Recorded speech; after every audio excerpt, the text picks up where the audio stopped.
So I'm back again with a Netflix movie review, and this time it's another Christmas movie, or at least that's what Netflix would have us to believe. I'm talking about the 2024 film Carry On, starring Taron Egerton. It also has Jason Bateman in it. It's got Sofia Carson. It's got Danielle Deadwyler and Cinqua Walls. Oh yeah, it's got Theo Rossi in it. You remember Shades from Luke Cage? Anyway, they're calling this Die Hard 2.0. So let's talk about this movie and whether or not it's a Christmas movie, whether or not it's a good action movie, and whether or not you should pay attention and watch.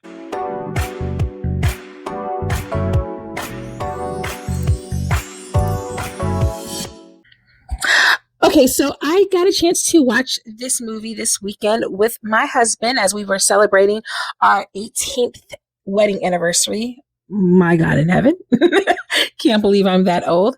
And I did not know about this movie. It was not on my radar whatsoever. And so, call me surprised when I start to watch the movie and I see a Christmas tree. I get really excited. Okay, we got a Christmas movie here.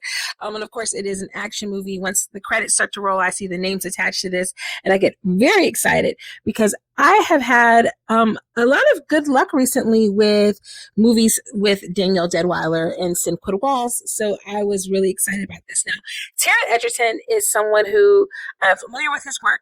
Heck, I have watched probably half of his filmography. He is someone that I can kind of take or leave. Where I really enjoy him the most is in the Sing franchise. Really enjoy him there. Seen those movies a whole lot with my kids. And Sofia Carson, who of course I am familiar with because on this channel I reviewed Purple Hearts, but of course I am also a fan of the Descendants franchise. She has had a bit of a slow crawl out of the Disney machine and into mainstream. Purple Hearts was a very lackluster film. And here, I'm not going to hold you or lie, she is giving kind of a Megan Fox-esque take here. And I'm not just saying that because of the dark hair and the red lipstick, but the way that she performs in this movie, it felt very Megan Fox. And I don't know if that's because I just recently watched Subservience, a Megan Fox film that is also on Netflix, but it was really giving that.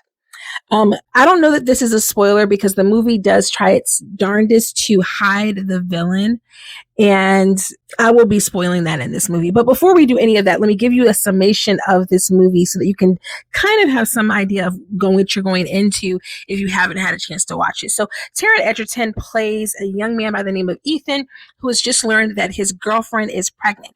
Now, he is a TSA agent and she is a merit manager at an airline at the airport at LAX. And so they work together. We can conceivably assume that they met on the job. And he's kind of, disillusioned with life. He doesn't seem very passionate about anything. And she's really concerned about him, concerned that he has lost his passion and his vigor for life because he lost a job opportunity that he was really looking forward to. And she's doing her best to encourage him. He doesn't seem happy about anything. And with them getting ready to have a child, she wants him to find something to be joyful and hopeful for. So he decides to go after a promotion at work on what is probably the worst day to do so, as he is soon tasked with a task of a terroristic nature, which, as you can imagine, would be quite the dilemma for a TSA agent. And that's where we get the thrills and the antics of the movie, and it falls into an action film at that point. Again, the film does its best to hide the villain, but he appears on most of the promo and the posters, and so they don't do a very good job of hiding him. And so, disclaimer, spoiler alert minor, Jason Bateman is the spoiler alert villain in this movie. But I must say, he's probably the most enjoyable part of this movie. I think he does a really good job. For the people who are fans of Ozark and his performance there, you're really going to enjoy him in this role. He gives straight man with just like a little bit of a cutting edge and a little bit of a sarcastic wit the right amount to this role. It feels very much like it's giving Jason Bateman a la mid 2000s when he was in Hitchcock with Will Smith, but a much darker tone, if you will. If they had kind of swiped places in that movie, then that would be what we got here. So I really enjoyed him in this movie. Let's talk about the star of the movie, Taron Egerton, who again I liked in the Sing movies. He is playing our action hero in this movie, the TSA agent who has to stop the terrorist threat from going forward in order to save his girlfriend and save the day. He is giving a very much of a young Tom Cruise, if you will, where he's running a lot in this movie. It's kind of a blend between Tom Cruise and Bruce Willis, if you will. It felt like, or at least I was reminded a lot of like Joseph Gordon-Levitt and maybe his mannerisms and his facial expressions in this. Like I was struggling most of the movie to play, like, why does he feel so familiar in this role? And I'm not talking about Kingsman and or even, like in this role, he felt very familiar. And I was like, he's giving Joseph Gordon-Levitt. If you've seen the movie, let me know if you two were getting those vibes. He's enjoyable. I will say I don't think the character is very well written. We get a little bit of a backstory, and yet he's this guy who's lost his vigor for life, and he's not a very likable character. I don't really know why we're supposed to root for him, other than the fact that he's the only thing standing in the way of like disaster for hundreds of people, potentially thousands, depending on how everything goes down. And aside from that, I don't know why we're rooting for him. I think it actually was probably a bad idea to make him like this stoic guy, and instead to have him maybe be more earnest and more heartfelt.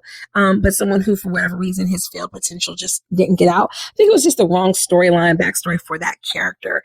His girlfriend is played by Sofia Carson, and she is doing the quintessential girlfriend things where she's standing by her man and being hopeful despite the fact that he's not giving her anything to really go off on, and she's carrying his progeny.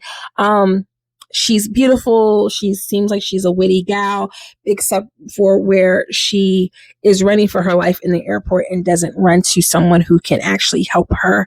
Doesn't make much sense there.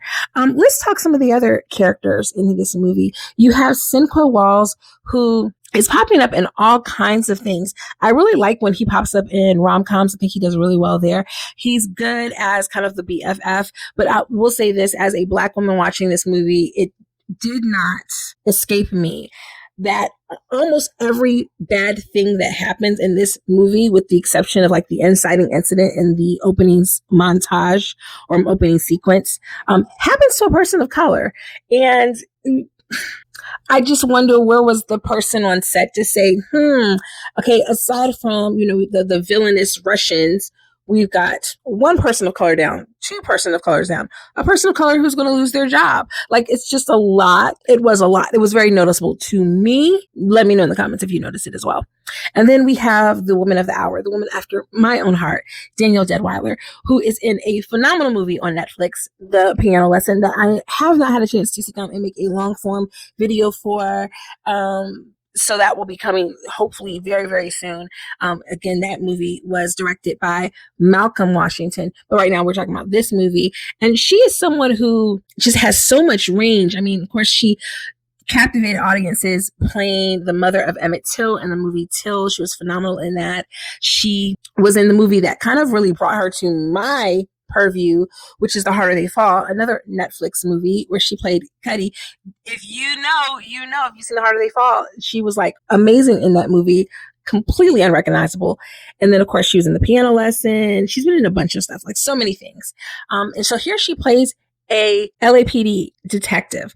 Now, there are a lot of moments in this film that jump the shark and don't make sense, but her being an LAPD detective is one that really grinds my gears, because she's doing things in this movie that she would not have the jurisdiction to be doing.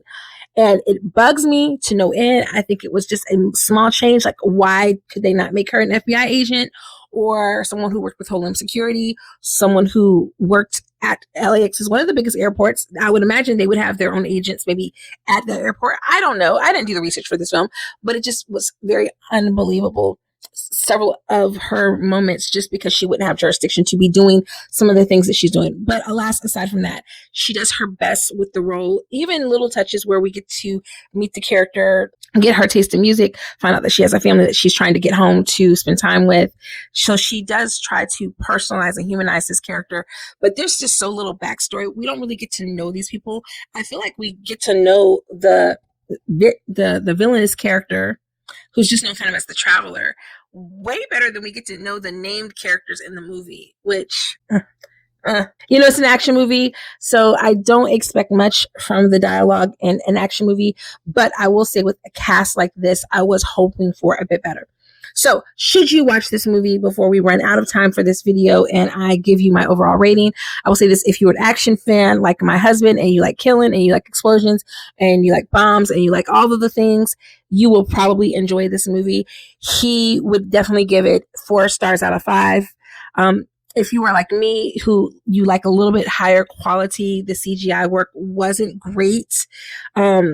Although the action sequence with the CGI, you'll notice it when you see it, was fun. And a nice little homage to Speed for the fans of Speed. I picked up on that. I think I have to take it down a notch because of that. And I have to take it down a notch because I felt like the characters didn't have great chemistry together. So I'm going to give it 3 stars, or in my Quanta rating, you know how I do over here. I'm a teacher, so I'm going to give you a grade, but I'm going to grade on a curve. And I am going to give this a C+, which I feel like is very fair. I feel like it's very, very fair. Like a nice, easy 78. Okay. Not quite an 80, but very close. All right. So if you've seen this movie, carry on. Let me know your thoughts about it in the comments. And if you haven't watched it, I think if you're an action fan, you're going to give it a much higher rating than I did. I think you're going to give it a nice, firm B+ rating. And so I think you will have a good time with it. Even if you're not a hardcore action fan, there's things to like about the movie. And if there's nothing else, I will say this: I don't want to say there's nothing else on streaming, but it was enjoyable enough, and it's very quick. It was not a long movie at all, so it's definitely worth your time. If you already are waiting to watch something, looking for something to watch, grab some popcorn, sit down, watch Carry On. I think you will enjoy it. But I gotta go, so I will see you guys in the next video. Toodles.